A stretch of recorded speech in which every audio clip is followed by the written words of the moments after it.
Oh, they're not out of a job.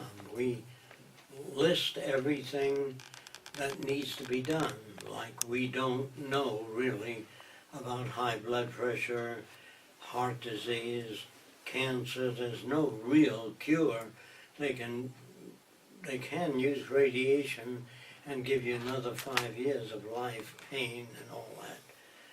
And all the labs are always asking for money for studying retinal degeneration, and labs don't do what they want to do. They do what they can with the funds they get. Do you understand? So we're saying every lab, if we control the Earth's resources, would be provided with whatever they need. Now, I'm sure during the transition, the guy says, can we have a microscope? Do you need 2? Or do you need 3? They're always conservative. So we have enough optical materials to make billions of lenses or electron microscopes. They don't take a lot of money. Like somebody told me these hearing aids sell for $5,000. 6. But they cost about $3 to make in materials. So people get money on patents and all that sort of thing. Yes. I don't think it's fair for people. But what I think doesn't matter. But if we control the Earth's resources, we can make anything. The only interference is money. Since people own the mines, they own the diamond mines, they own the glass factories, so they charge. Everybody charges everybody. If you get a flat, somebody charges you to fix that. But if you own the resources of the world, you don't need to worry about enough glass. We got enough sand to make the whole surface of the Earth glass if we wanted to. But if you own the sand companies, he owns the melting companies, he owns the shaping factories, well, you got all of those costs. Even if you mine coal, you have to deliver the coal 3,000 miles away. That's part of the energy. And the paying people to dig the coal out of the ground, buying trucks, all of that has to be factored in. How much heat do you get from coal? You can't measure the coal alone and the heat you get from it. What about the energy to mine it, deliver it, and the freight trains you have to build to carry it? All of that has to be factored in. So all I'm saying is if we go to a resource-based economy, the public owns all of that. And so we just use it as we need it. Now, for instance, does the public participate? Only if they can. I said, can you make mining equipment so that men don't have to go down into the ground? No. Well, who's going to do the dirty work? Well, I think the only way to get people to do the dirty work during the transition is to say you work 3 hours a day, only 3 days a week, you get a month vacation. By varying those things, you get people to do the dirty work during the transition. Once we get going, we don't need people to do that because we put mining engineers on machines to do the mining.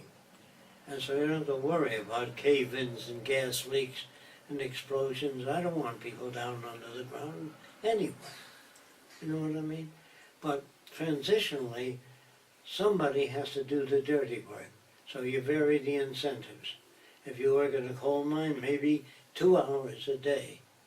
You know what I mean? But lots of structural reinforcement also. But a mining company doesn't want to put in oxygen tanks and emergency vehicles that get out that can stand cave-in pressures. You know, where's the profit in coal if you do that? If you give all the people in your factory health care and service their automobiles and take care of a place for their children, he says, where the hell's the profit? Who's going to invest in my company?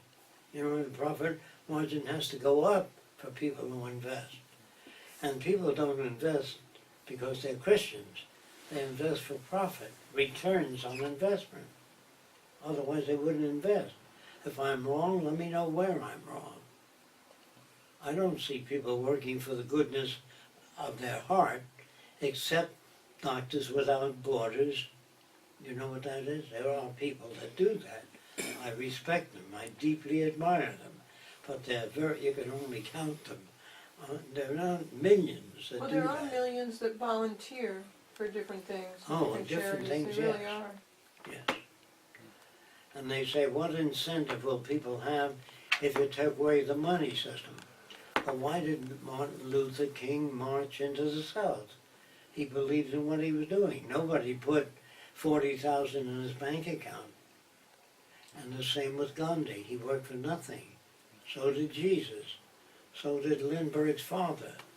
He said there should be a national bank owned by the people, meaning if you had a community of 10,000 people and they all chipped in $25 and built a community bank, and the bank lend money to everybody at interest, the same as other banks, but the profit would go to the whole community.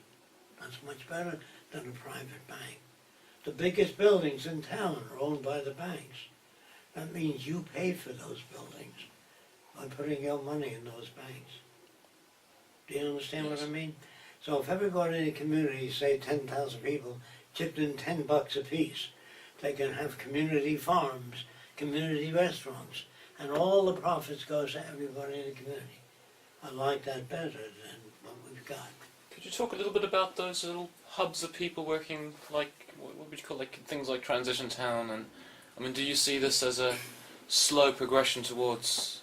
It'll be as fast as people make contact and tell other people about it. Like I said, if you got 2 million people talking about the Venus Project, to others, it spread fast.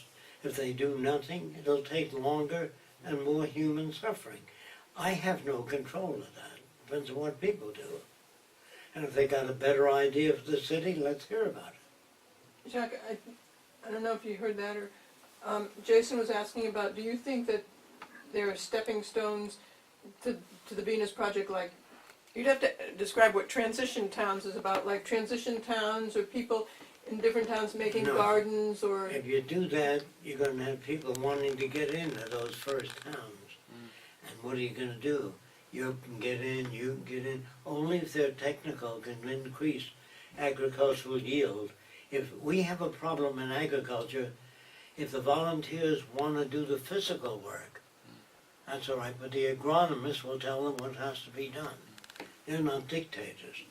And if you want to have more soil, you have to shave off the topsoil, not build cities right over black topsoil.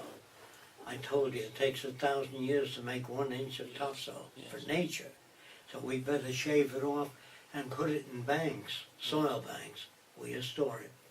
Another thing I want to tell you, if we got in a nuclear war and people came from another planet to try to find out what we were like, there's no place they can go.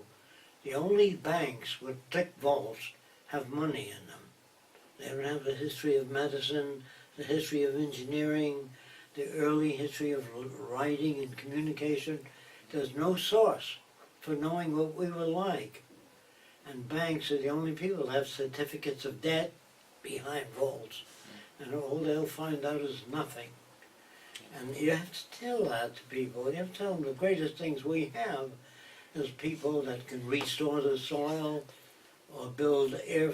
I don't know if you know about it. Did I talk about a guy named Cottrell? 75 years ago he made electrostatic air filters. No. It's laminated sheets of metal. They're separated by just a few inches. And the smoke coming out of factories become electrically charged to the first place. The second place has the same charge as the dust particles or smoke, and they adhere to that. So no smoke comes out of industrial smokestack, just warm air, which we use for drying machines. But they don't even know about Cottrell. So I've never seen a factory with just warm air coming out. You see this dirty smoke coming out, they don't have to put that in. And industry says to government, get off our backs, we'll take care of the problems.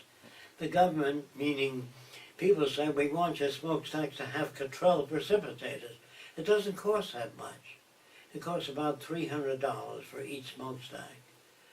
Oh, well, if the public pays for it, I don't think that's fair. I think the factories ought to pay for it. They're the ones producing the smoke. So if people don't know about these different processes, they can't advocate anything except that our cities are getting dirty. We run our hands over our furniture and it's black. So what we recommended about 40 years ago is that we increase the air pressure in buildings. If it's 16 pounds to the square foot at sea level, we make it about 18 pounds so no dust gets in your house. You run your hand over, there's no black soot. Just a slight increase in air pressure. But all of those things are not known. So I say, what's the matter with the world today? Nothing's the matter. I like things the way they are. It means you either don't know that your lungs are slowly being damaged, that maybe in 10 or 20 years you're going to get lung cancer. Not just by smoking, just by being in the vicinity where people smoke. Now, do you want to stop smoking? You can make rooms for people that want to smoke.